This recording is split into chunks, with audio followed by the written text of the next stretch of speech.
یہ رات بھر کے سفر کی وجہ سے وہ جو بے خوابی کا ہے معاملہ، اس لیے لوگ فجر کی نماز پڑھ کے جب چلے ہیں اونگ رہے ہیں، اس لیے ان کی وہ جو ہے وہ اونٹنیاں یا اونٹ جو ہے اب وہ بے مہار ہو گئے. جب وہ ان کا جو ساربان ہے وہ اونگ رہا ہے تو کیا ہوگا؟ جو سوار اونگ رہا ہے تو اونٹنی کو تو آزادی ہے، وہ ناشتہ کرے، ادھر سے اسے کیکر کا درخت نظر آ گیا ادھر جائے گا، وہ مارے گی، پھر چل پڑے گی، پھر آگے چلے گی. اس پر حضور نے کیا فرمایا؟ انا کنت ناعسا، ہاں بھائی میں تو خود بھی اونگ رہا تھا. حضور نے یہ نہیں کہا یہ کیسے، کیوں اونگ رہے ہیں؟ میں بھی اونگ رہا تھا. جو بشری تقاضے ہیں وہ مجھ پر بھی. لہذا اس پہلو سے یہ ہے کہ جو بھی عام آدمیوں کے اندر عام آدمی بن کر دعوت دو انہیں، یہ نہیں کہ ان کے اوپر اپنے تقویٰ اور اپنے زہد اور اپنے جو ہے کوئی درجہ احسان اس کا کوئی روپ گاٹو. اور تیسرا یہ جدال، مناظرہ، مناظرہ آپ کو کرنا پڑے گا عیسائیوں سے مناظرہ. جیسے پچھلی صدی کے اندر، بلکہ اس سے بھی پچھلی میں، کیونکہ وہ تو 19ویں صدی کا اختتام تھا جبکہ مولانا رحمت اللہ کیرانوی رحمت اللہ علیہ نے پادری فینڈر کو شکست دی ہے ہندوستان میں. ورنہ تو اگر وہ بات نہ ہوتی تو شاید ہندوستان کے سارے مسلمان عیسائی ہو جاتے. لیکن فینڈر تو چلا تھا کلکتے سے چل کر اور دلی تک آ گیا، اور ہر جگہ بڑے شہر میں اس نے علماء کو شکستیں دی. اس لیے کہ ہمارے علماء بائبل پڑھتے ہی نہیں، نہ تورات پڑھی نہ انجیل پڑھی.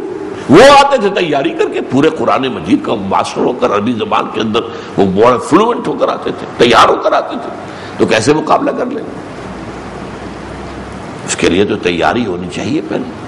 اگر وہ آپ کے قرآن پر حملہ کر رہے ہیں تو آپ کو معلوم ہونا چاہیے کہ انجیل کے کون کون سے مقامات ہیں جہاں پر آپ جھول دکھا سکتے ہو. تب چپ ہوں گے نا. اس دور میں ہمارے ہاں شیخ احمد دیدات نے وہ کام کیا.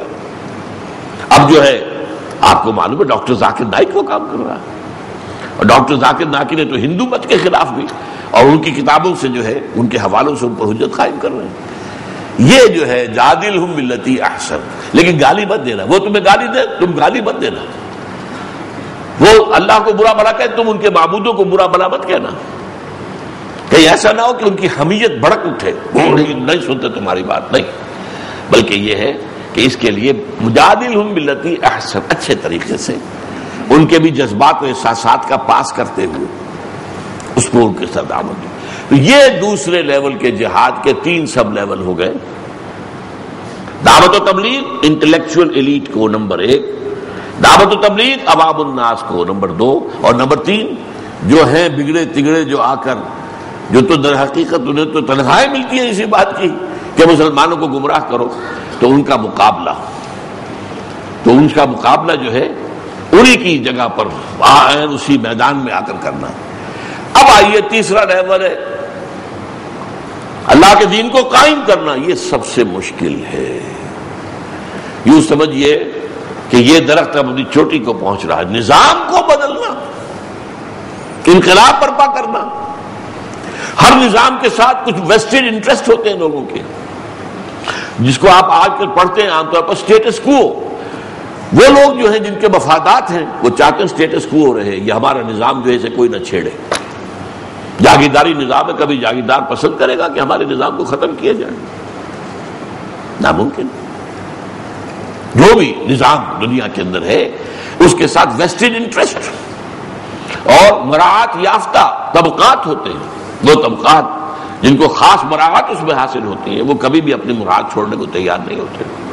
یہاں تصادم کرنا پڑے گا، فزیکل تصادم ہوگا. اس سے پہلے کیا تھا؟ اندر ہی اندر آپ کے ایک ہو رہا تھا جہاد نفس کے خلاف اور شیطان کے خلاف، تو اندر ہی اندر تھا نا.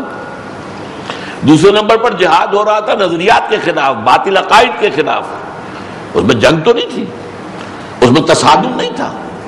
جائزہ نہیں ہے کہ کوئی آپ کو گالی دے جائے گا، کوئی آپ کو جو ہے برا بھلا کہہ دے گا، مارے گی تو نہیں. نظام کو بدلنے کے لیے تو ہتھیلی پر جان رکھ کر میدان میں آنا پڑے گا.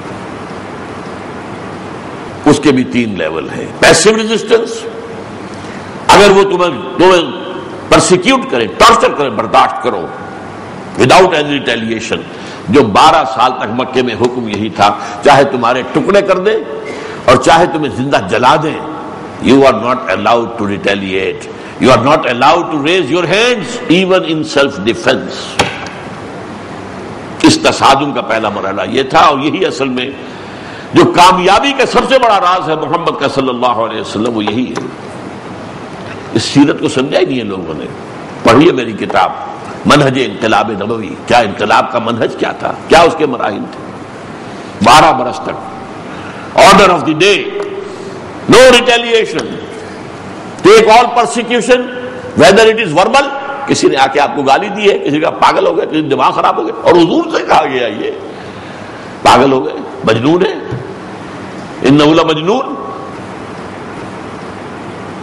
کذاب، ساحر کذاب، یہ سب کہا گیا۔ برداشت کرو اے محمد، صبر کرو، فاصبر علی ما یقولون واہجرہم ہجرا جمیلا، صبر کیجئے جو کچھ یہ کہہ رہے ہیں۔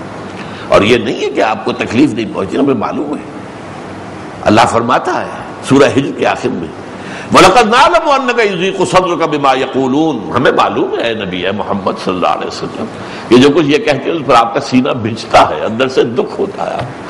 یہی تھے جو میرے قدموں میں اپنی آنکھیں بچھاتے تھے، یہی ہے جو آج صادق الامین کہتے تھے، جا صادق ذا الامین، آج یہ مجھے جھوٹا کہہ رہے ہیں، کذاب کہہ رہے ہیں، شاعر کہہ رہے ہیں، ساحر کہہ رہے ہیں، مسحور کہہ رہے ہیں، رجلا مسحورا۔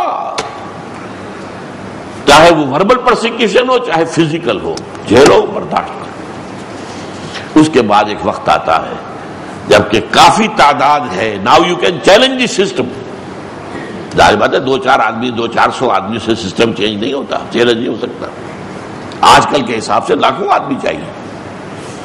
اب اگر آپ کو اندازہ ہے، اب آپ اس نظام کے خلاف کوئی حرکت کیجئے، عملی ایکٹیو ریزسٹنس جسے کہتے ہیں، اور پھر تصادم ہوگا، تصادم میں جانے دینے کو نہیں تیار رہو، میدان میں آ جاؤ، چاہے وہ 2 طرفہ تصادم ہو جیسے کہ حضور کی سیرت میں نظر آتا ہے، چاہے آج کے دور میں ایک خاص شکل آئی ہے یک طرفہ تصادم، یک طرفہ جنگ۔ آپ نہ مارے کسی کو، سسٹم کو بلاک کر دیں، جیسے آپ کہتے ہیں کہ دھرنا دیں گے، یہ کریں گے، گھیراؤ کریں گے۔ یہ کام جو ہے یہ آج کے دور میں یہ نئی شکل پیدا ہوئی ہے، بجائے 2 طرفہ جنگ کے۔ یوکرائن میں اسی طرح انقلاب آ گیا، بھاگ گیا، وہ جو صدر تھا اسے بھاگنا پڑا، جب سیلاب آ گیا لوگوں کا اور پارلیمنٹ کے اوپر حملہ آور ہو گیا تو وہ بھاگا پچھلے دروازے سے جان بچا کر۔